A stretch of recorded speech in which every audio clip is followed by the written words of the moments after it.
नमस्ते बच्चों, कैसे हो आप लोग। उम्मीद है बहुत अच्छे से हो, खुश हो और स्वस्थ हो। मैं सोनिया गोसाई, आपकी हिंदी अध्यापिका। उम्मीद करती हूँ आप लोगों ने मुझे सब्सक्राइब किया हुआ है। तो बेटा बोर्ड पे देखते हैं, मैं आपको शब्द भंडार जो है थोड़ा सा संक्षिप्त में बता देती हूँ। शब्द भंडार क्या होता है? शब्द भंडार होता है शब्दों का भंडार, अर्थात जो हमारी भाषा में शब्द प्रयोग किए जाते हैं वो हमारी भाषा का शब्द भंडार कहलाते हैं। तो इसके बेटा बहुत सारे भाग होते हैं। पर्यायवाची, विलोम, अनेकार्थी शब्द, वाक्यांशों के लिए एक शब्द, श्रुति संभिन्नार्थक शब्द और सूक्ष्म अंतर वाले शब्द, समूहवाची शब्द। यहाँ पर मैं आपको इनके बारे में थोड़ा थोड़ा सा बताऊंगी बेटा, और उसके बाद मैं ये बताना चाहती हूँ आपको मेन कि आपके कौन कौन से जो है शब्द आपके पाठ्यक्रम में आ रहे हैं और कौन कौन से आपके पाठ्यक्रम से हटा दिए गए हैं। तो बेटा सबसे पहले हम देखते हैं पर्यायवाची शब्द। पर्यायवाची शब्दों को हम समानार्थी शब्द भी कहते हैं। बहुत बच्चे जो है इसमें भी कंफ्यूज हो जाते हैं, मैडम समानार्थी और पर्यायवाची अलग अलग हैं। नहीं बेटा, समानार्थी और पर्यायवाची दोनों एक ही होते हैं, ठीक है ना। यानी एक शब्द के जब समान अर्थ होते हैं उन्हें हम पर्यायवाची शब्द कहते हैं। ये जो है बेटा पेज नंबर 38 वाले हैं, ये आपके पाठ्यक्रम में है। जो पेज नंबर 37 पर है इसे हटा दिया गया है, तो आप प्लीज ये वाले मत याद कीजिएगा। आप पेज नंबर 38 पे जो है ना बेटा, आप वही याद कीजिएगा। पेज नंबर 38 पे पहला शब्द है बेटा उपेक्षा। तो उपेक्षा से आपका स्टार्ट हो जाएगा। उपेक्षा के समानार्थी होते हैं जैसे उदासीनता, लापरवाही, तिरस्कार या फिर अनादर। तो इसमें से आप कोई भी 3 याद कर सकते हैं, ठीक है बेटा। अगला है इसमें विलोम शब्द। विलोम शब्द क्या होते हैं बेटा? विलोम शब्द वो शब्द होते हैं जो विपरीत अर्थ प्रकट करते हैं, यानी किसी भी शब्द का उल्टा या विपरीत अर्थ देने वाले शब्दों को हम विपरीतार्थ या विलोम शब्द कहते हैं। इसे विपरीतार्थ भी कहते हैं बेटा, ध्यान रखिएगा, ठीक है। इसमें पेज नंबर 39 जो है वो आपके पाठ्यक्रम में है और पेज नंबर 40 जो है वो हटा दिया गया है पाठ्यक्रम से, तो आप ध्यान रखिएगा। तो जैसे विलोम शब्द में आपका यहाँ पर पहला शब्द है लघु, तो लघु का विलोम क्या होता है? दीर्घ या फिर गुरु भी होता है, ठीक है ना। और दूसरा है इसमें उदय, तो उदय का विलोम होता है अस्त। अगला है बेटा इसमें अनेकार्थी शब्द। अब ये अनेकार्थी शब्द और अनेकार्थक शब्द ये भी बेटा एक ही होते हैं, ठीक है। अर्थात इसमें क्या होता है, जब एक ही शब्द के अनेक अर्थ प्रकट होते हैं या अनेक अर्थ बताने वाला शब्द जो होता है वो अनेकार्थक शब्द होता है। एक शब्द के जब अनेक अर्थ हमें मिलते हैं ना बेटा, उसे अनेकार्थी शब्द कहते हैं। इसमें जो पेज नंबर 41 पर है ये हमारे पाठ्यक्रम में है और पेज नंबर 40 जो है बेटा वो हटा दिया गया है पाठ्यक्रम से। इसका आप एक उदाहरण देख सकते हैं बेटा, इसमें है पूर्व। अब पूर्व का क्या अर्थ होता है? पूर्व का मतलब पहला भी होता है, पूर्व मतलब एक दिशा भी होता है और पूर्व मतलब हमारे पुरखे भी होते हैं बेटा, ठीक है।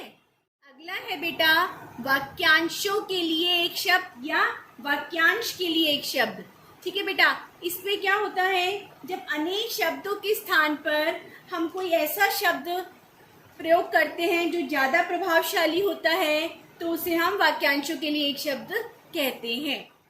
इसके उदाहरण में आप जैसे कह सकते हो रात में घूमने वाला। तो रात में घूमने वाला कौन होता है? निशाचर, ठीक है बेटा। अब हमने पूरा नहीं लिखेंगे, अगर हम बोलेंगे निशाचर तो निशाचर का अर्थ है रात में घूमने वाला। या फिर सदैव रहने वाला, सदैव रहने वाले का अगर हम 1 वर्ड बोलेंगे तो उसमें क्या होगा? शाश्वत। इसमें जो है बेटा पेज नंबर 43 आपके पाठ्यक्रम में सम्मिलित किया गया है और पेज नंबर 42 पे जो लिखे गए हैं बेटा वो आपके पाठ्यक्रम से बाहर कर दिए गए हैं। अगला है इसमें श्रुति संभिन्नार्थक। श्रुति संभिन्नार्थक शब्द कौन से होते हैं बेटा?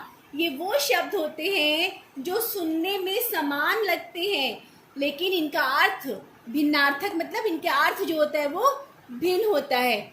इसमें जो है बेटा, इसमें आपके 1 से 25 तक 1 से 25 तक, यानी कि पेज नंबर 44 पे ही अगर आप देखेंगे तो ये 1 से 25 तक जो आपके पेज नंबर 44 पे हैं वो आएंगे आपके सिलेबस में। और उसके बाद जो 26 से 40 तक की है बेटा वो आपके पाठ्यक्रम से हटा दिए गए हैं। इसमें बेटा पहला शब्द जो होगा ना वो अचल है। अचल शब्द है, इसका अर्थ है पर्वत। तो यहाँ से नंबर 1 जो है आपका स्टार्ट हो रहा है और जो नंबर 25 पर है वो शब्द है चपल। और चपल का अर्थ होता है चंचल। यहाँ तक आपका पाठ्यक्रम में है बेटा। इसके बाद के जो हैं वो सभी पाठ्यक्रम से हटा दिए गए हैं। तो आप इसमें कंफ्यूज इसलिए मत होना क्योंकि यहाँ पे नंबरिंग आपकी पेज पे नहीं दी गई है, लेकिन जब आप गिनने लगोगे तो पहला शब्द है अचल और 25वां शब्द जो है वो है चपल। अगला है बेटा इसमें सूक्ष्म अंतर वाले शब्द। ये वो शब्द होते हैं जिनका बोलने में जो लगभग समान होते हैं लेकिन इसमें बहुत थोड़ा सा अंतर होता है। कई बार हम प्रयोग भी कर लेते हैं लेकिन उसमें अंतर होता है। जैसे कि इसका उदाहरण अगर आप देखेंगे तो मैंने आपको वीडियोस में पहले भी बताया हुआ था, अपराध और पाप ये दोनों शब्द हैं। अगर आप देखेंगे तो आपको लगेगा अपराध और पाप दोनों सेम है, नहीं बेटा, इसमें अंतर होता है। अपराध शब्द का होता है अर्थ जो कानून की दृष्टि से गलत कार्य हो, वो अपराध है। और पाप शब्द का अर्थ होता है अनैतिक कार्य जो कि हमें नहीं करना चाहिए। इसमें जो है बेटा आपके 1 से 20 तक इसका जो है आपको याद करने होंगे, आपके पाठ्यक्रम में सम्मिलित किए गए हैं। और उसके बाद के जो है 21 से 30 तक वो हटा दिए गए हैं। अब इसमें भी नंबरिंग नहीं है आपकी पुस्तक में, तो पहला शब्द जो है बेटा वो अस्त्र वाला है। ठीक है, यहाँ से आपके नंबर स्टार्ट होते हैं और 20वें नंबर पे आपका निंदा आ जाएगा। तो निंदा तक जो है आपको याद करना होगा बेटा। इसके बाद बेटा समूहवाची शब्द होते हैं। ये समूहवाची शब्द क्या होते हैं ये मैं आपको पहले भी वीडियो में बताया था। समूहवाची शब्द विशेष समूह के लिए प्रयोग किए जाते हैं। जैसे कि आप ये देखो कि जैसे कपड़ों का ढेर होता है ना, तो कपड़ों का ढेर को हम क्या कहते हैं, गट्ठर। या चाबियों का जो गुच्छा होता है उसको हम क्या बोलते हैं, गुच्छा। अंगूर का क्या होता है, अंगूर का भी गुच्छा होता है ना। लोगों की क्या होती है, लोगों की भीड़ होती है। तो ये समूह होते हैं, यानी जहाँ पे एक ही तरह के कई लोग या कई चीजें होती है तो उनका एक समूह का एक नाम दे दिया गया है जिसे हम समूहवाची शब्द कहते हैं। तो ये बेटा पेज नंबर 46 पर है, ये ज्यादा नहीं है इसीलिए आपको सभी याद करने होंगे। और ये मैंने आपको अब बता दिया है कि कौन कौन से कहाँ से आपको याद करने हैं और कहाँ से याद नहीं करने हैं। तो आप प्लीज़ अब इसके बाद कंफ्यूज मत होइएगा। लेकिन फिर भी आपको अगर कुछ रह जाता है संदेह या शक तो आप मुझसे वेबएक्स क्लास में पूछ सकते हैं बेटा। ठीक है, और आप कमेंट बॉक्स में भी मुझसे पूछ सकते हैं। धन्यवाद।